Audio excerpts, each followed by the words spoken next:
Hello दोस्तों, कैसे हैं आप। तो प्रोसीड करते हैं हम इकोनॉमिक्स के लेक्चर के साथ। But before that a brief recap.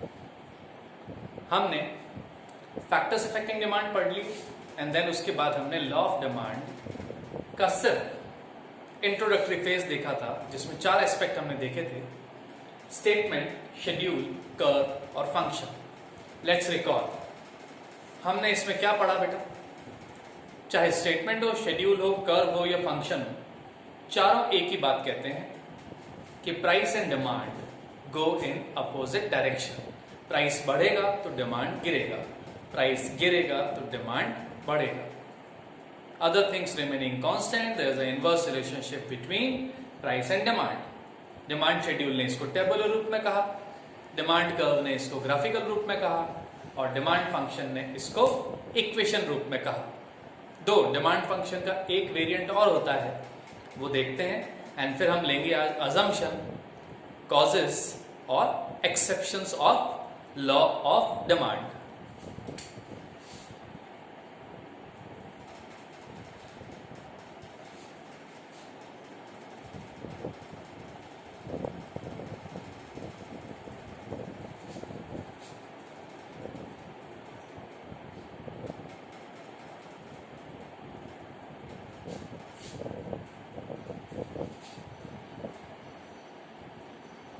आप कहेंगे क्या है, तो समझते हैं इसको।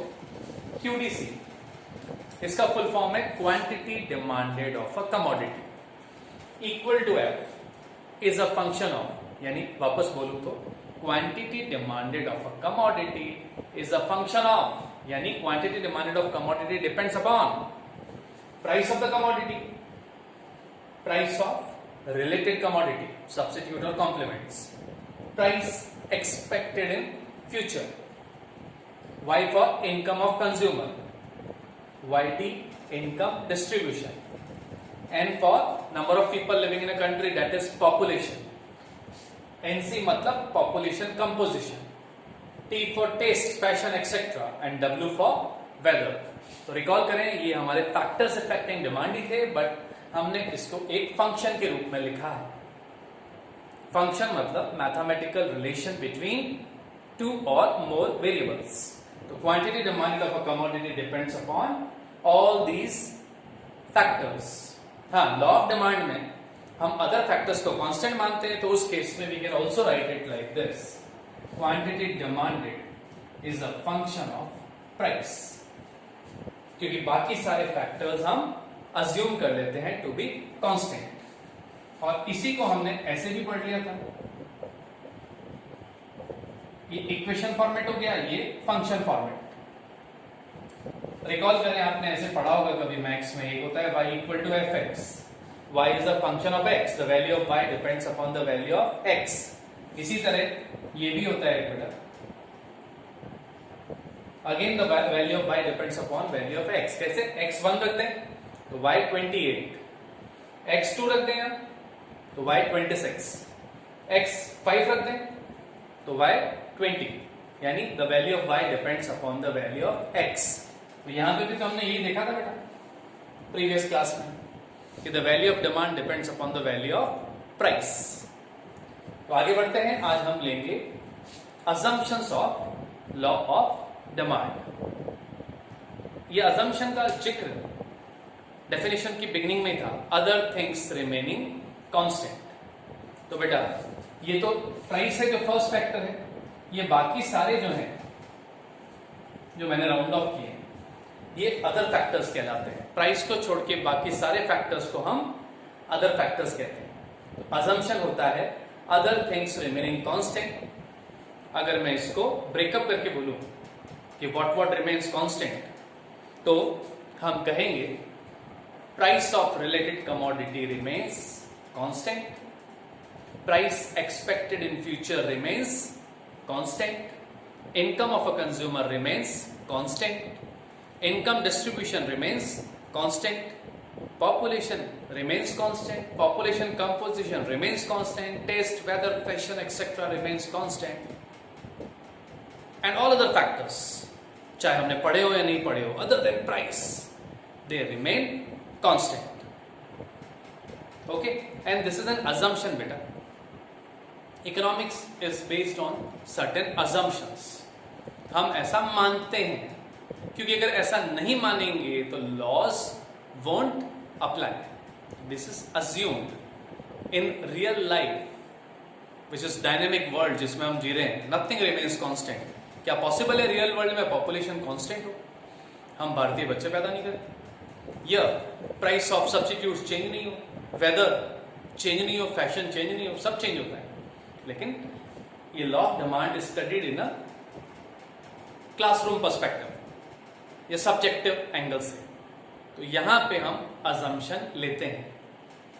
फ्रेंड्स, अजम्पशन एक तरह का झूठ है जो लेना पड़ता है, प्रेमाइस है, इसको समझे आप. But that does not mean कि इकोनॉमिक्स झूठ है.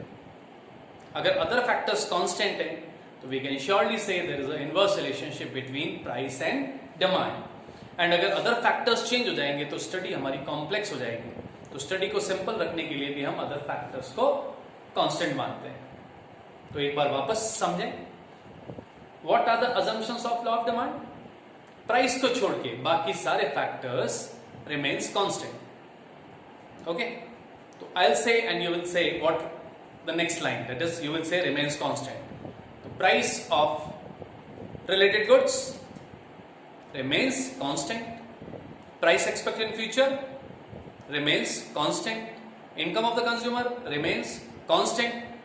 Price of the commodity, no, it changes. क्योंकि लॉ ऑफ डिमांड क्या है, प्राइस बढ़ेगा, डिमांड गिरेगा. तो ये क्वेश्चन है बेटा, which of the following is not the assumption of law of demand. चार ऑप्शन होंगे. Price of substitute remains constant, income remains constant, population remains constant, price remains constant. तो D is your answer. Price remains constant is not the assumption. क्योंकि अगर price ही constant हो गया तो law of demand में क्या पढ़ेंगे हम? Getting it? तो ये हो गया हमारा heading, assumptions of law of demand. अब हम लेते हैं बहुत ही interesting aspect, causes of law of demand, the reasons of law of demand. हम हर चीज का कॉज जानना चाहते हैं, इसीलिए इकोनॉमिक्स को साइंस कहा जाता है. Economics is a social science. आपने न्यूटन्स फर्स्ट लॉ पढ़ा होगा, तो वो कहता है कि anything we leave will go towards the earth, जमीन की तरफ जाएगा. Why? Only one reason, that reason is gravitational force. But in economics price बढ़ने से डिमांड नीचे जाती है. इसके we have 5 causes, 5 reasons. So let us discuss them one by one.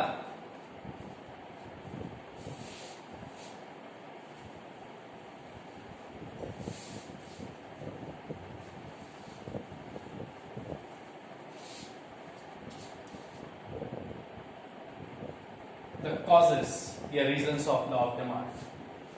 Causes here, reasons of law of demand. This question can be asked in 5 different languages. 1. What are the causes and reasons of law of demand? Number 2. Why there is an inverse relationship between price and demand? Why does the demand curve slope downwards? Why do we buy more when price falls? Why do we buy less when price rises? ये पांचों question बेटा एक ही चीज है, क्योंकि इन पांचों में हम लॉ ऑफ डिमांड डिस्कस कर रहे हैं जो कहता है there is a inverse relationship. And जब भी दो वेरिएबल में इनवर्स रिलेशनशिप होती है, the curve is always downward sloping. तो what are the 5 causes?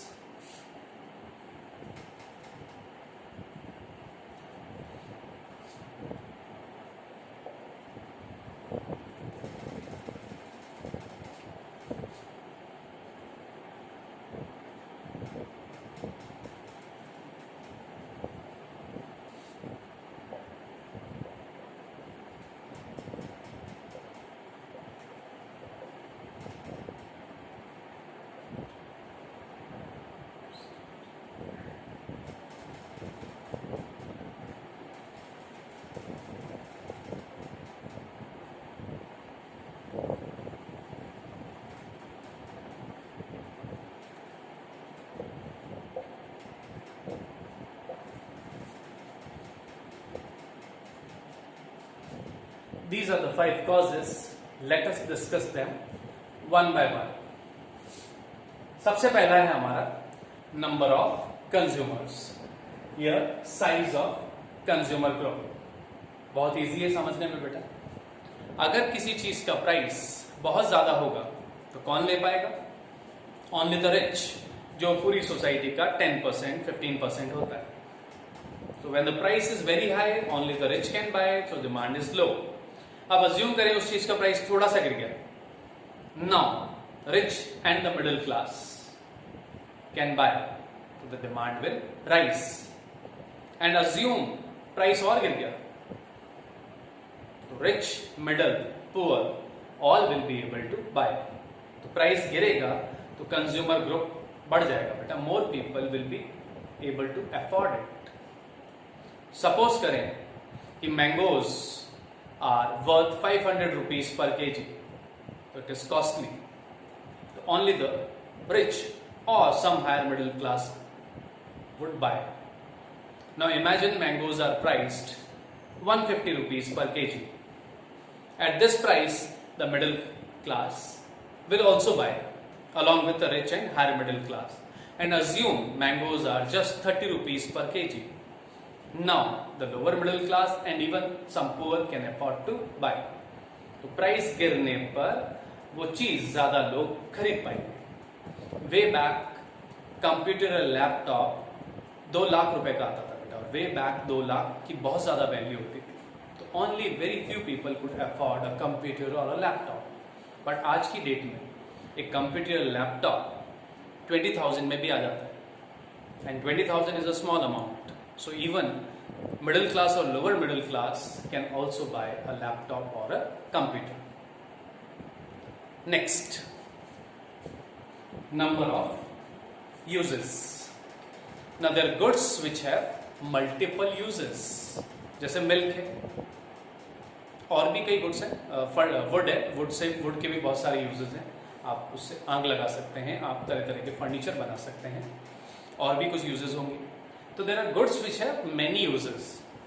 Now all the uses are not of equal importance. कुछ ज्यादा इंपॉर्टेंट है और कुछ कम इंपॉर्टेंट यूजेस है। तो क्या होगा बेटा? अगर कोई चीज का प्राइस बढ़ा हुआ है, हाई है, तो people will only by for the important uses of the priority uses. अब अज्यूम करें कि वो चीज का प्राइस गिर गया, काफी गिर गया, then people will buy for important use as well as secondary use, less important use. Getting it? क्योंकि अब हम अफोर्ड कर सकते हैं। इसका एक क्लासिकल एग्जाम्पल पुराने बुक्स में मिलता था, जवार और बाजरा। तो जब जवार और बाजरा महंगा होता है तो इंसान खुद खाता है, और यही जब जवार बाजरा थोड़ा सस्ता होता है तो इंसान खुद भी खाता है, और चिड़िया कबूतर दान पुण्य करते हैं ना इंडिया में, तो उसके लिए भी खरीद लेता है क्योंकि वो चीपर है। तो दिस इज अनदर पॉइंट। से imagine a lower middle class family, when the price of milk is 50 rupees per liter, ये 1 लीटर ही खरीदता है बेटा, क्योंकि दूध महंगा है, और यही दूध 30 रुपए लीटर हो जाए तो यही फैमिली 2 लीटर ले लेगी। कारण पहले जब दूध महंगा था तो they were buying milk only for 2 purpose, कि भाई बच्चे जो हैं वो दूध पिएंगे और बड़े चाय पिएंगे, बस। लेकिन जब दूध सस्ता हुआ तो ये 2 यूज के अलावा, कि भाई हम दही जमाएंगे, खीर खाएंगे, तो we have increase the uses.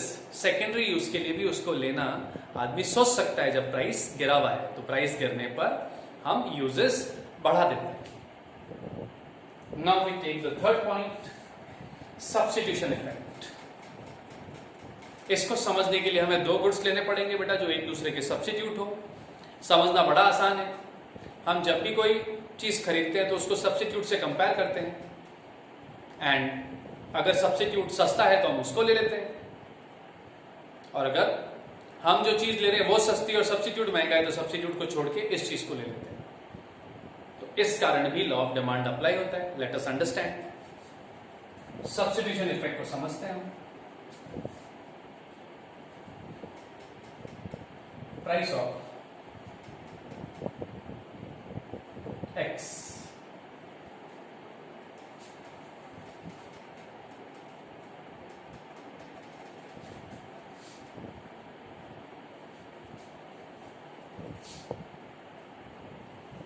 तो let us take an example to discuss it.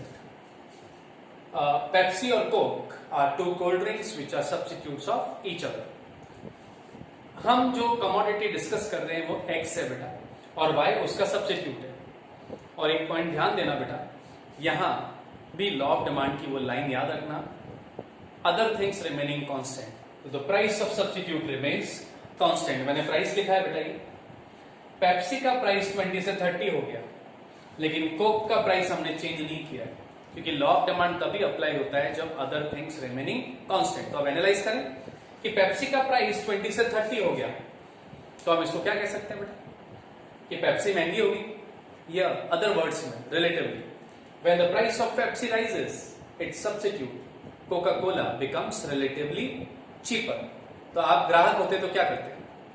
से at a price 20 the quantity you were buying was 400. Price 20 पे आप 400 ले रहे थे डिमांड. अब जब प्राइस 30 हो गया तो आप क्या करेंगे? तो कुछ कस्टमर्स देखेंगे 10 रुपए ज्यादा लग रहे हैं, पेप्सी का सब्स्टिट्यूट कोक है, वो चीपर है, क्योंकि 30 रुपए की जगह 20 रुपए चीपर, और वैसे चीपर नहीं है, 20 का 20 रहा है. But when the price of Pepsi rises Coke becomes relatively cheaper, comparatively cheaper. Some people will shift to Coke. So what will happen? Excuse me.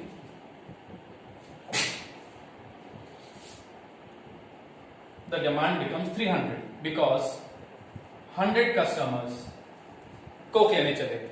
तो आपने क्या देखा? प्राइस बढ़ा, डिमांड गिरा. So this is your substitution effect.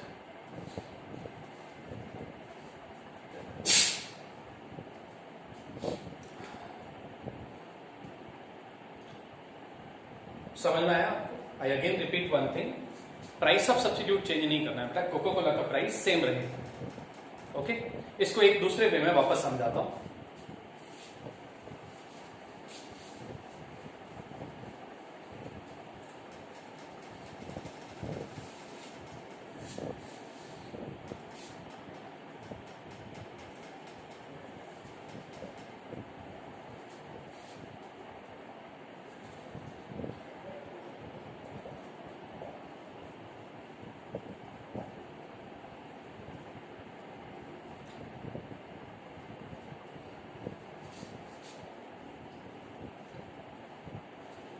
Coke का price 20 का 20 है, Pepsi का प्राइस बढ़ गया, पेप्सी महंगा हो गया, लेकिन इट इंप्लाइज कोक सस्ता हो गया. So the some customers who were buying this will shift here, so the demand will fall and become say 280, क्योंकि 220 वो इधर चले गए. आप ये समझना कि कोल्ड ड्रिंक्स की डिमांड कम नहीं हुई है, क्योंकि गर्मी है तो लोग ठंडा तो पिएंगे, but they have shifted from one substitute to another, one brand to another. ठंडा पीना है, कोका कोला पी लो, पेप्सी जरूरी नहीं कि पेप्सी महंगी है. अब आप कहेंगे सर ये डिमांड तो जीरो हो जानी चाहिए, तो there are some loyal customers जो उसी प्रोडक्ट को लेते हैं, भले महंगा हो, लेकिन हर कस्टमर ऐसा नहीं होता है. सम कस्टमर्स आर प्राइस कॉन्शियस, तो वो लोग हो जाएंगे शिफ्ट. तो this is your substitution effect. एक चाहे तो लाइन सीख लें कि when the price of a commodity increases, its substitutes become relatively cheaper, so people buy more of the cheaper substitute and less of the concerned commodity. Okay? अब हम लेते हैं इनकम इफेक्ट.